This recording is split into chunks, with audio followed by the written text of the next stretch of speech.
Hey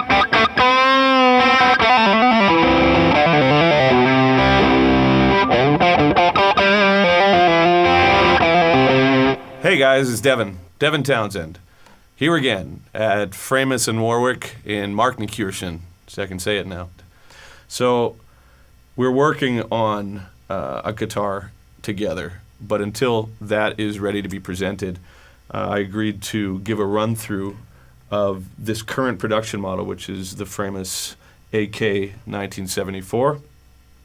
And typically, guitars fall in one of two categories. They either get better as you play them, or their defects in terms of workmanship start to become apparent the more abuse that you put upon them.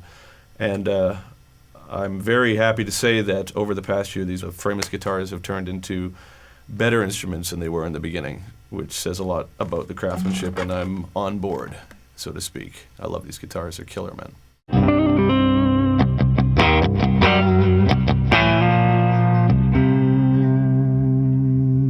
So basically, here it is. This is the production model version of the AK1974. And it's a mahogany guitar, except for the maple top.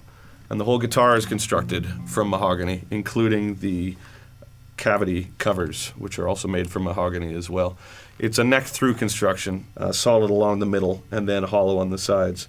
And typically you think of semi-hollow instruments, and you may think that they're not suited for heavier music, but I've been using these guitars with really extreme sort of distortion sounds for the past year, and I've noticed no feedback or anything like that. In fact, they're just amazing sounding. And again, as the wood ages and it becomes a little more prone to the vibrations that are coming off my stage, the guitars are really starting to come into their own in a big way. So the semi-hollow is an attribute to both the clean and dirty sounds.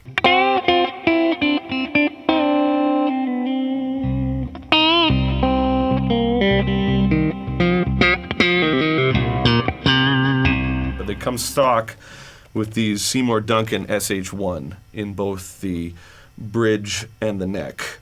It's got a 6-way selector that does some very interesting things. One tone, one volume, tunematic bridge and tailpiece. The fretboard is ebony. It's a tiger stripe ebony. And it's a 12-inch radius, which means it's relatively flat. 24 frets, so you get 2 octaves out of it. And it has a Graphtec nut. It's got luminescent side dots. Tuning apparatus are Spurzell. Those are the ones that come stock with it. And that's it. That's the guitar. That's the AK1974.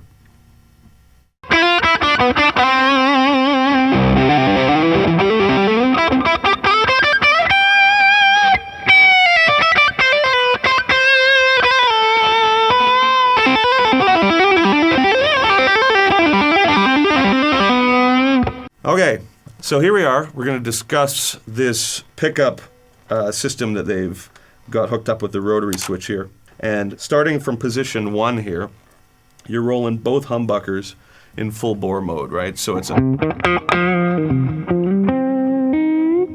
a very sort of broad, thick, multi-purpose sound. Going to position 2, you just get the neck pickup, and that's your standard, neck sound.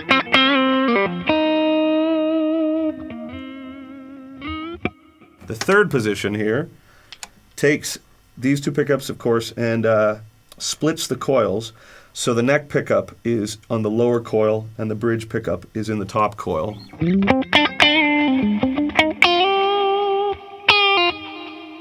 It's got a lot of bite. It's good for a clean sound as far as I'm concerned.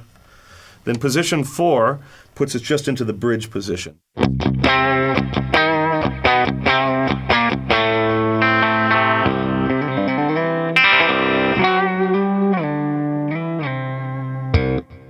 Okay, and then the 5th position here essentially takes the top coil of each pickup. So it's this top one and this top one, and gives sort of an out of phase,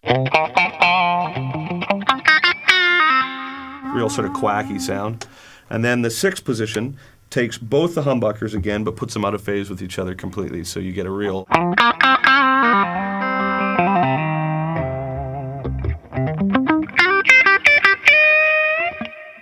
It's another, it's another phase sort of quacky thing as well.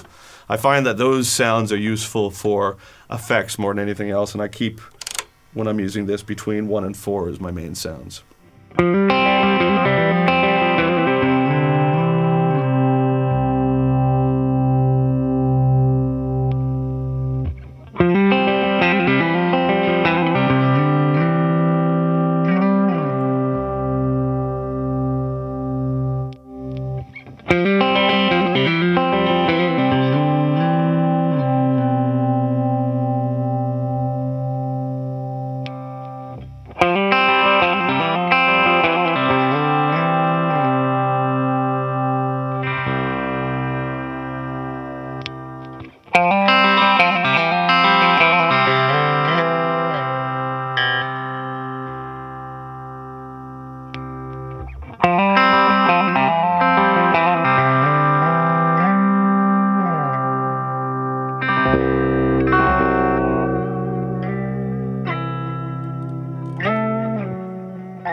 So, Framus has done some very specific things, which, in my opinion, has contributed to why these guitars are aging so well in my world. For example, the fretwork is a very specific process.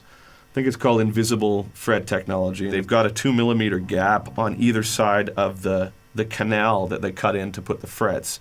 And then that way, if you notice on the side of the fret board here, you have none of those potentials for the fret ends to sort of poke out as climate changes or humidity changes. And each one of these frets as well is got this sort of hand-rounded bevel on the side, which makes them really smooth as well. Just straight out of the gate, they're really smooth to play. And they've got a pluck technology as well, which as far as I can tell or ascertain here is it levels them in a way that's very consistent. So that's essentially how they've worked their neck. And I find it's just a great feel. It's just a killer feel, actually.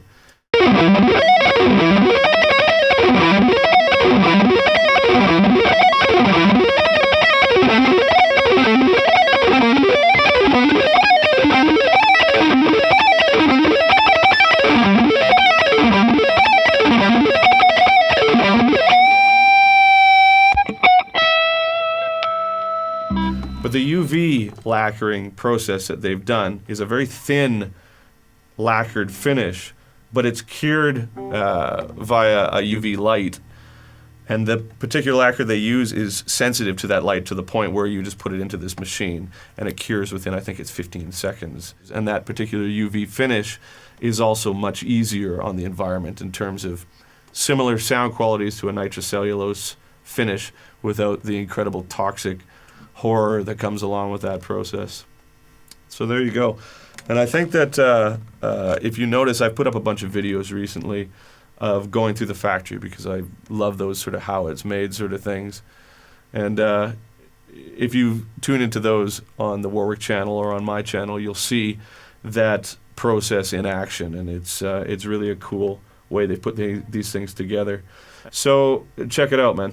These things are great, and I'm slowly trying to convince them to replace my current arsenal of guitars with this. Onward! My name's Dev, and I'm playing Framus, so if you want to as well, figure it out. Lots of love. Cheers!